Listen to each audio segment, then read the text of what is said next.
Hello guys, and welcome back to my channel. My name's Emma, aka Fleurs, if you're new here. But today we're going to be doing something a bit different. I'm going to be talking through what my plans are for Laurel now that I've completed my island, and you guys have hopefully seen the island tour and visited the dream address. Thank you all so much for the lovely feedback that you gave off of it. It made me feel really happy, so thank you for that. But anyway, I've got a few topics in this video that I'm going to cover. Obviously, as you can probably see, I've decided to flatten this island, so I'm going to be explaining quickly why I chose to do that and not to restart. I'm going to be talking about what my new theme is going to be, what villagers I'm hoping to find, my dreamies for my new theme, and then finally the challenges that I want to set myself on this island. I want to do things a bit differently to kind of mix it up, keep it fresh, and hopefully give you guys some different inspiration. So the first thing to address is why I decided to flatten my island. I could have restarted and that would have been great. I mean, the one thing about restarting is your ability to change your name on your island, which was really appealing to me because I wanted something that might have fitted the new theme better. However, my main kind of reason why I chose to go for the flattening route is because I've built up a huge catalogue of furniture and all the DIYs that come along with it, and I don't really want to go through all of that again. It took a long time to get those items, and I know it's going to take a while to flatten my island, but I just like having those items at my disposal. It makes it so much easier to do speed builds for you guys, and yeah, I don't want to have to try and find all those items again, especially because what I'll need for this island might be quite specific and I probably already have it. And also, I'm not quite done with this map yet. I'll give you a quick overlook, but you guys should have seen the tour, you've seen my videos before, hopefully. So I like the fact that my resident services is so close to my airport entrance. I like the places where my rocks are, how big they are. I mean, I would like a bigger pier maybe, and maybe a bigger peninsula, but we can't have it all. So I am still quite happy with this map. If I got really bored of it or tired of it, then perhaps I would have swayed more to restarting. But we can live with it for now, and then hopefully by the time we finish this island, I want to do a full restart because it will have been a while since I've gone through all of that, and then I can show you guys that as well. So the next thing you guys are probably wondering about is what theme am I going to go for? So I know I've seen a few different ideas put out there by you guys. Someone mentioned doing a city island.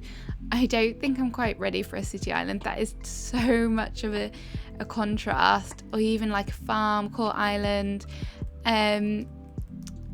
Honestly, I want to do something that kind of signifies that summer is just around the corner, and so we can use all the nice kind of beachy items. So I've come up with kind of like an inspiration, which is going to be like a coastal town, a quaint little cozy coastal town, which if you live in the UK, if you think of places like St Ives, places in Cornwall, kind of like with a bit of an oldie worldy feeling, where you've got old houses and cute little shops and things like that. So that's what I'm kind of basing it off of, and I've got some ideas of that, like incorporating beach huts, fishing markets. I'm going to do a hotel or an inn, some sort of pier maybe. I definitely want an ice cream van because I think that would be really cute.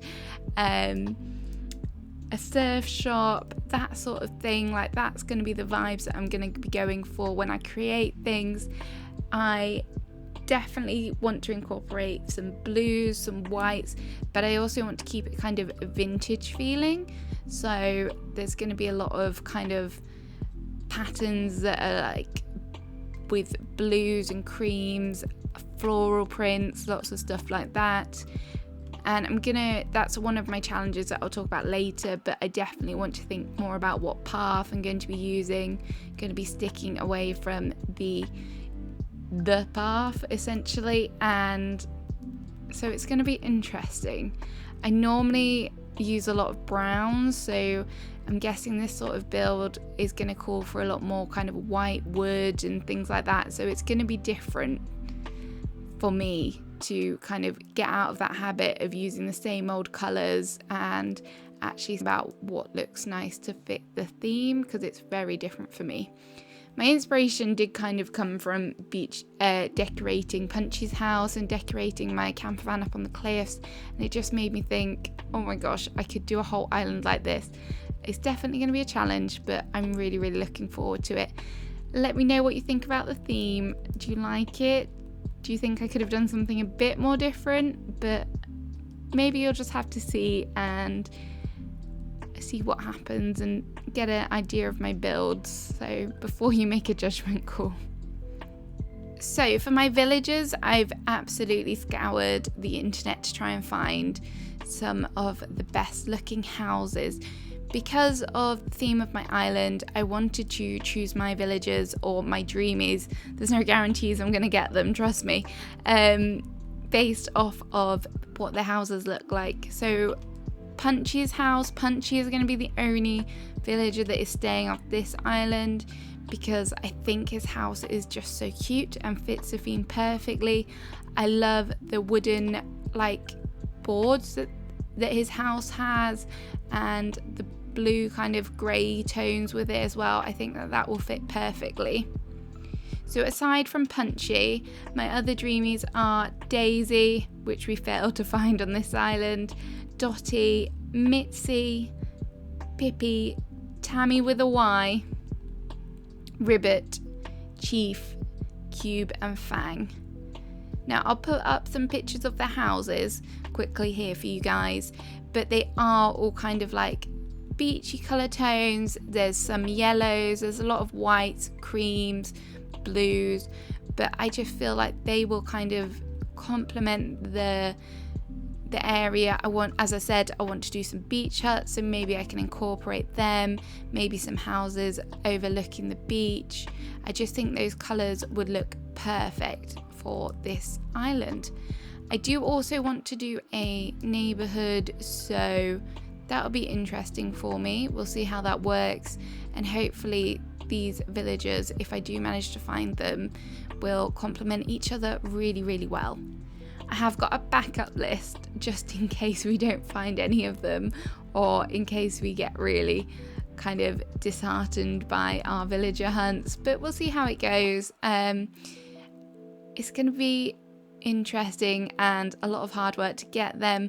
I'm going to try not to use amiibos, but if I'm really, really struggling, especially if I can't find Daisy, then that might be a last resort. And finally, I'm just going to talk to you about what challenges I'm going to set myself. I've kind of touched on them a bit throughout the video, but here they are. I've come up with 6. There might be some more things that I come up with along the way that kind of changes what I'm going to be doing. But the first one, and probably the biggest change for me, is that I will not be using the path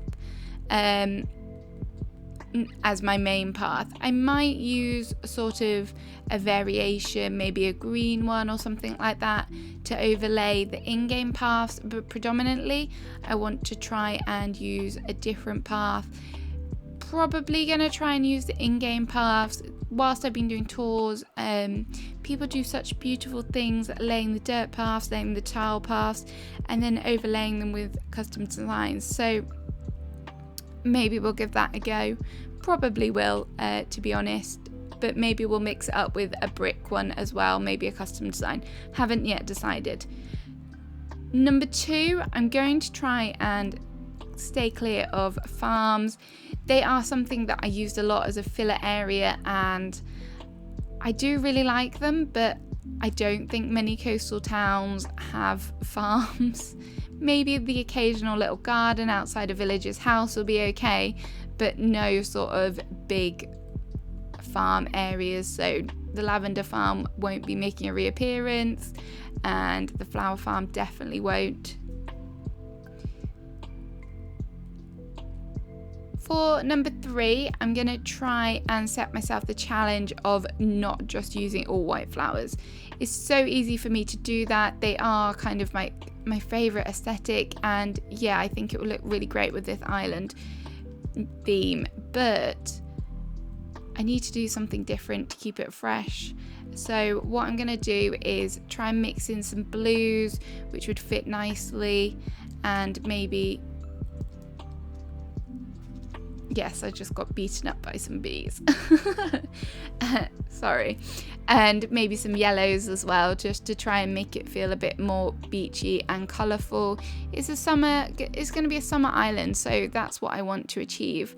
But we'll see how it turns out. I need to have a play around, because that is definitely going out of my comfort zones, using colourful flowers. But hey, we'll see what happens. Number 4, I want to use more simple panels. Maybe there's a way that I can create beach huts, create some backdrops. And I feel like it's something that I often ignore using, even though I probably should be. I just want to be a bit more adventurous. I'm not going to go creating a massive castle, because I don't think that would fit, but just little things here and there to try and use them to create some buildings.